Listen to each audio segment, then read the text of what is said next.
Hi, my name is Caitlin Carter. This is an assignment for Business 3010A. This is my investigation and my presentation on that investigation. I have been a little nervous to, finish this assignment, and it's taken me a little while to put my words together because the two interviews that I did were both with midwives whom I love and respect a whole lot, and I know that this is kind of a hot topic in our community and nationally as well, but I think it's bigger in the state of Washington. So my investigation was on how midwives should get paid, whether that is cash pay only or insurance. So the first midwife that I interviewed takes insurance. She takes as many insurances as will take her, basically. All state and federal aid and private insurance, cash pay if people prefer that. She really feels like it's important to be accessible to those who want her care and who are seeking midwifery care. It was really important to her to offer that care, especially those who are low income. We've all read there's tons of studies just about how midwifery care can improve outcomes and being in her practice, especially with those clients who've had a baby in a hospital, with kind of less, the typical OB model, more medical model, just seeing how much they appreciate being treated so differently. And that's across all socioeconomic incomes. But I feel like it's really nice for those who are lower income to be treated very equally. So in the state of Washington, legally we can bill Medicaid specifically, and that covers home birth. This midwife, she offers home birth, and she also offers birth at the Birthing Inn in Tacoma, and insurance will also cover that facility fee. There is about a $300 facility fee for registration that people do have to pay out of pocket, that is not billable to insurance. That covers the cost of the assistant. And also for those people, there's the same fee. It comes to about $350 whether you're going to the Birthing Inn or whether you're going to have your baby at home, because no insurance will cover that assist fee, unfortunately. And this preceptor also offers a birth kit for a $50 fee that is all inclusive of disposable items and linens and all of that kind of stuff. So some of the limitations for accepting insurance is the really big one. She is often receiving a much lower reimbursement rate than she would if she was cash pay. She used to do her own billing, but found that it was really hard and it was really an inconvenience and it was really just a lot of man hours to file those claims, and then often going back and appealing with the insurance companies and trying to figure out how to get all of that done. And she found that when she was doing that, she was doing them in kind of in batches, and so then she was also getting paid in batches, So she hired a biller, which is a pretty significant expense. But she has found with the biller that she is getting paid more, and she's getting paid more regularly. So for a care provider who is, trying to pay monthly bills, it's been really good for her to have regular income that way. Another limitation is that she's not getting paid, if it is insurance, she's not getting paid until well after the birth of the baby. That is a limitation. So the other midwife that I interviewed, she does not accept insurance. She is cash pay only. So she has a financial agreement, and her clients pay her preferably by 37 weeks. They get a discount if they pay by then. She's willing to set up payment plans and work things out financially. She does not pay a biller, so she has less overall administrative fees. She has reasonable rates, and she believes that her rates are fair and that she is getting paid for the care that she is giving the client, and that should be universal and not dependent on how the insurance company views her and her credentialing. So she just has a global fee, and her global fee includes all of prenatal care, the birth, and postpartum care. And that even includes if there is a transfer, she is accompanying them where feasible. She believes it is her job that she's being paid to not deliver the baby, but to deliver the birthing person through this journey in their life. And we hope that journey is a home birth, and sometimes it isn't, but either way, she's going to be there with them through that process.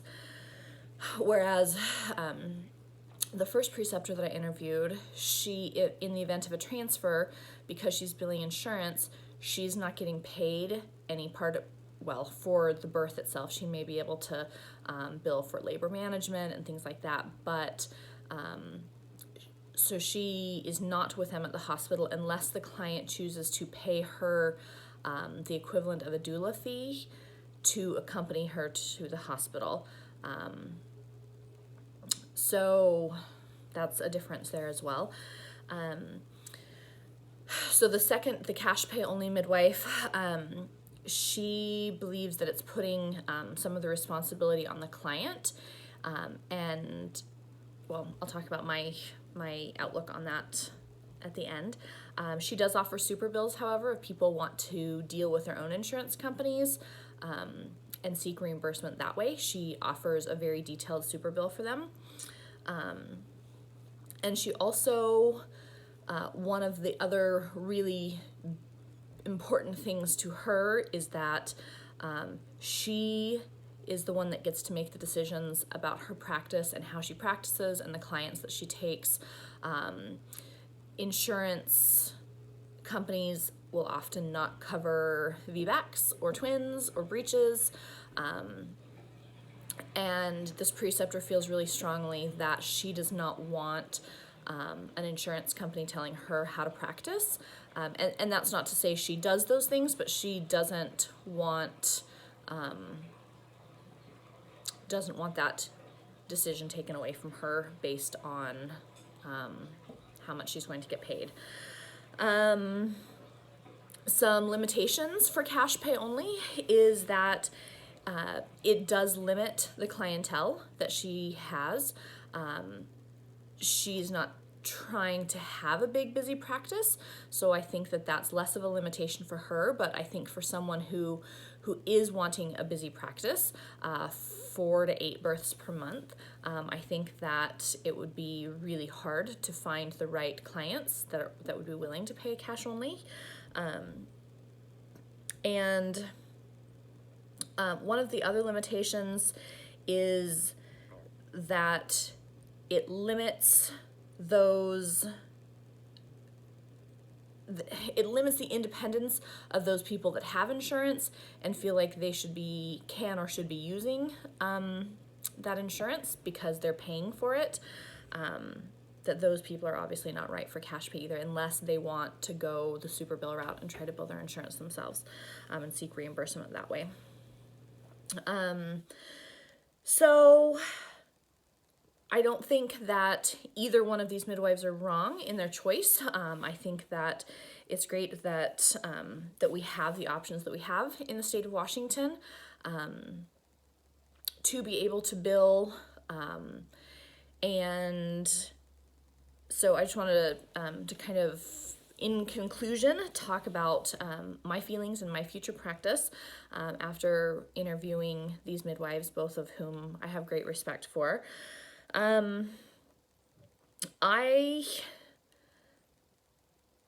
am definitely torn because I have seen the benefit of accepting Medicaid and being able to reach those people who would not otherwise have access to midwifery care. They are on very limited income, and I love them and I want to be able to serve them.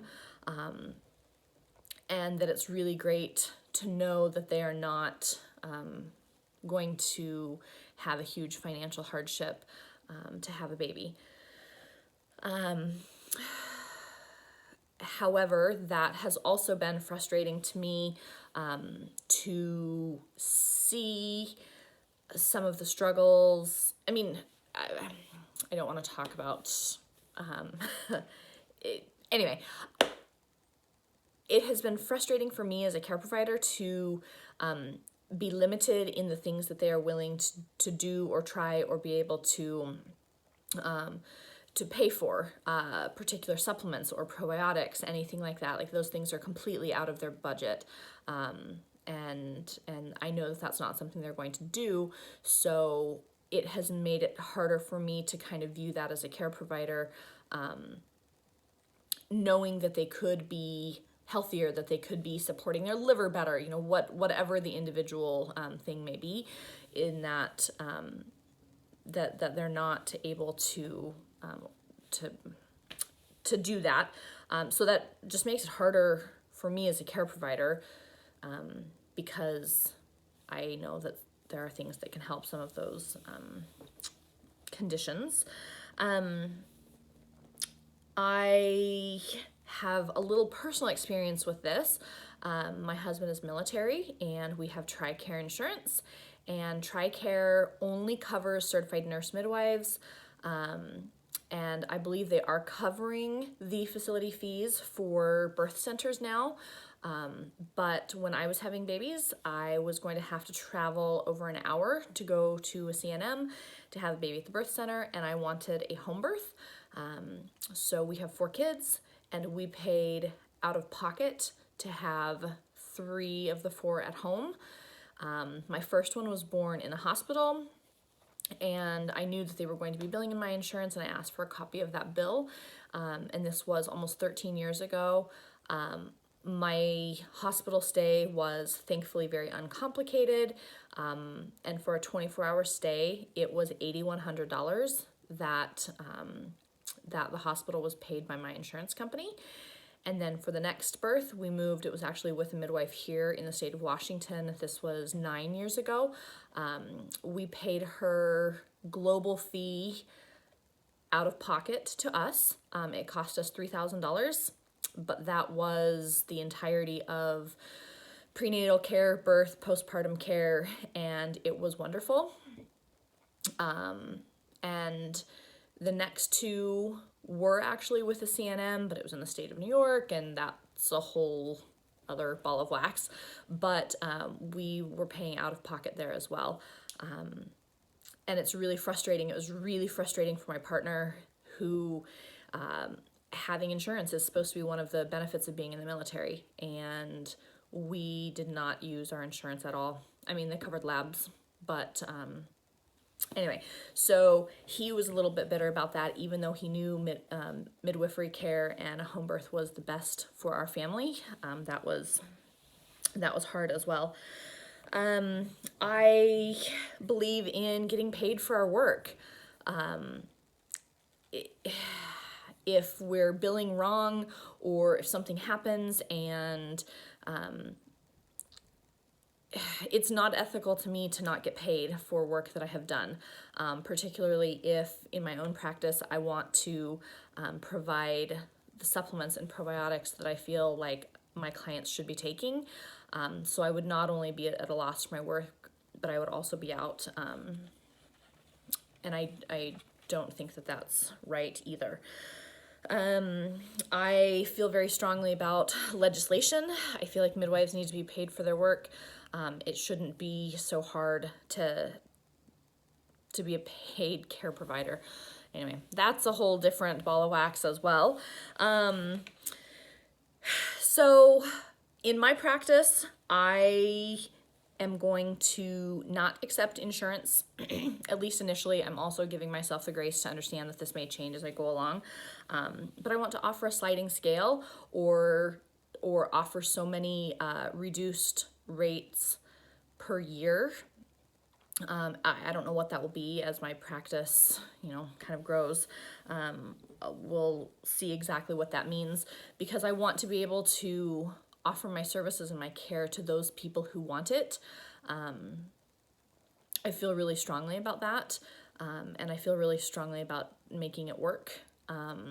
But especially right off with a small practice, a low volume practice, I don't feel like I will be able to make ends meet with the reimbursement rates, and using a biller and all of those things that go along with that. I think simple is good.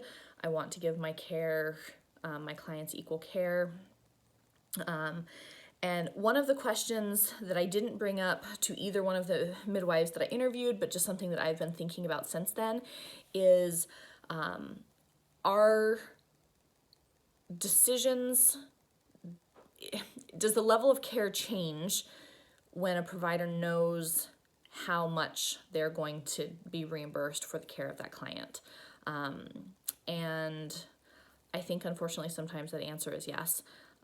And I don't want to be in that position either. I want to know that my clients are receiving my care equally, because I am charging an equal fee. Not because, but in addition to, I'm charging an equal fee.